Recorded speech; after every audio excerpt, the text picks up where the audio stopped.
Bonjour, je m'appelle Kenza Saïd-Couton, je suis comédienne et j'incarne le rôle de Soraya Bédiard dans la série Demain nous appartient, et on est à Lille à l'occasion du festival Sérimania et j'ai hâte de découvrir vos questions et d'y répondre.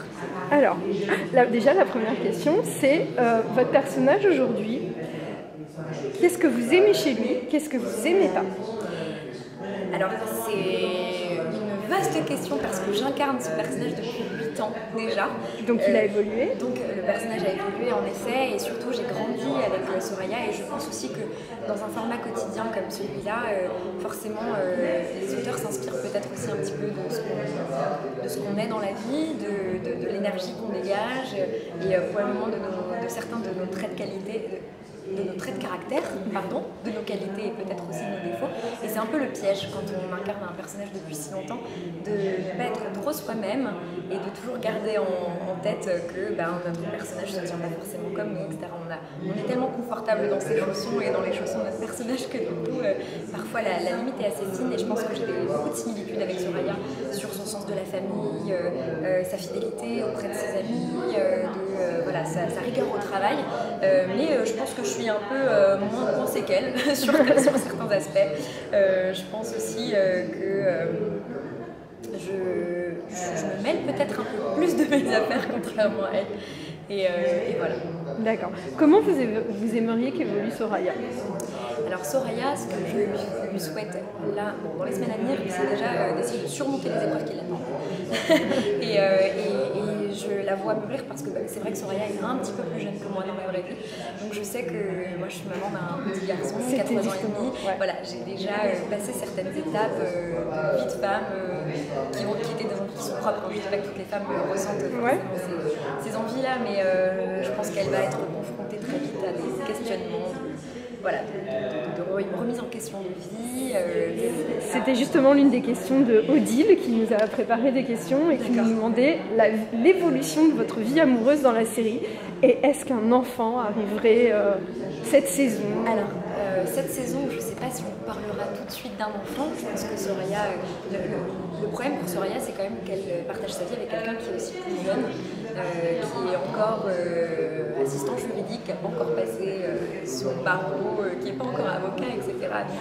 Donc c'est aussi plus compliqué, je pense, dans le couple. Ça risque de soulever quand même pas mal de débats, cette histoire. Si Soraya, en tout cas, se projette sur le long terme, que ce soit mariage, bébé, etc., je pense qu'il risque d'y avoir un conflit d'intérêt avec son partenaire. Je pense qu'il faudrait qu'elle trouve aussi une stabilité immobilière, en tout cas, parce que pour l'instant elle vit toujours en coloc chez sa meilleure copine avec son mec et avec un autre copain. Donc voilà, je pense qu'il y a plein de... Vous aimeriez qu'elle prenne son indépendance? Oui, ce serait chouette. On avait un décor, c'est vrai, qui était toujours un décor dans lequel aussi elle a atterri parce qu'elle a vécu chez son mec. Et ce décor n'existe plus, donc on a atterri en catastrophe chez Victoire. Après, ce qui est super chouette, c'est que la coloc, ça crée plein de situations hyper cocasses et ça crée plein de séquences où finalement on se retrouve à jouer avec les copains. Donc ça enrichit quand même aussi pas mal la vie de tous les jours, les séquences de comédie, etc. Les cancans, parce qu'on laisse toujours traîner l'oreille ce qui arrive aux autres. Mais je pense que pour leur couple, ce serait pas mal qu'ils se trouvent un petit nid d'amour. D'accord. Vous parliez des copains avec qui vous jouez. Aujourd'hui, donc, vous êtes une troupe, vous, au quotidien, vous tournez ensemble. Quel serait le rôle que vous auriez aimé interpréter si vous n'aviez pas été Soraya? Alors ça aussi, c'est une question qu'on me pose régulièrement, mais à laquelle j'ai toujours autant de difficultés à répondre, parce que tout le monde est tellement installé dans son rôle que c'est hyper perturbant de s'imaginer dans le costume de quelqu'un d'autre. Je pense que j'aurais aimé faire quelque chose de complètement différent et genre jouer une vraie méchante, un peu à la Vanessa, la tueuse en série, hyper froide, etc. Et d'un autre côté, je pense que, étant donné que je suis hypochondriaque dans la vie, jouer un médecin, ça m'aurait pas déplu parce que je pense que je galère plus à apprendre des textes juridiques qu'à apprendre des antibiotiques, des examens, etc. Ok. Comment vous travaillez? Comment vous préparez justement l'apprentissage? Parce qu'on sait que c'est une quotidienne, vous avez un rythme très très soutenu. Quels sont vos secrets pour tenir ce rythme et apprendre vos textes? Alors, je pense que les gens me posent souvent la question comment on fait pour apprendre autant de textes, etc. La mémoire, c'est un muscle qui se travaille. Et je vous assure que d'apprendre 8 pages de texte par cœur tous les jours, c'est que ça rentre forcément plus facilement. Après, c'est de la mémoire flash, donc je pense que je ne serais même pas capable de vous restituer 3 lignes des textes qu'on a joués la semaine dernière. Néanmoins, c'est vrai qu'avec l'habitude et avec l'exercice, on a cette facilité à intégrer extrêmement vite tous les textes. Et la manière dont j'aime travailler, c'est que on a la chance, étant donné que le tournage est localisé à 7 et que pour la plupart on est parisien, c'est vrai qu'on fait beaucoup d'allers-retours en TGV et qu'on a cette chance et cette possibilité de vraiment nous retrouver comme un peu en résidence en fait. Quand on arrive, on se retrouve régulièrement le soir pour dîner ensemble parce qu'on quitte nos familles qui sont restées à Paris pour la plupart, etc. Donc heureusement qu'on a cette famille de substitution. Et souvent quand j'arrive à voir la veille des tournages, les partenaires avec lesquels je tourne, on répète nos séquences, on répète nos textes, sans rien fixer parce qu'on laisse vraiment la direction de l'acteur, la mise en place, etc. à ce que les réels ont préparé pour nos personnages. Donc c'est vraiment juste de l'apprentissage de texte. Et on se dépanne les uns les autres quand même nos partenaires ne sont pas dispo. On fait ça avec les autres comédiens, on lui dit ok, tu me fais le texte, mais alors je te le fais après, etc. Donc, voilà. Quels sont les autres acteurs ou actrices dont vous êtes proches dans la vie? Mais ça aussi, c'est une question qui est hyper compliquée parce que c'est pas du cinéma quand on dit que DNA c'est vraiment une deuxième famille et on s'entend vraiment bien les uns les autres. Et je pense que c'est ce qui fait aussi le succès et la durabilité de cette série, c'est qu'on se sent vraiment en famille avec les uns les autres. Et moi j'ai beaucoup d'amis sur cette série, des amis qui sont aussi des amis de la vraie vie que je vois aussi en dehors régulièrement, on s'appelle tous les jours, etc. Ça peut aussi être des membres de la production, des techniciens, etc. Et dans les comédiens, je suis proche de mes partenaires de jeu, évidemment. Je pense à Saël, je pense à Martin, je pense à Solène, je pense aux gens avec qui je tourne tous les jours, avec Jennifer qui est là ici sur le festival aussi avec moi, mais avec d'autres comédiens aussi, comme Charlotte qui est là aussi à Saint-Famien. Et pour autant, je pense qu'on a dû partager une seule séquence ensemble, et ça ne nous empêche pas d'être très proches dans la vie.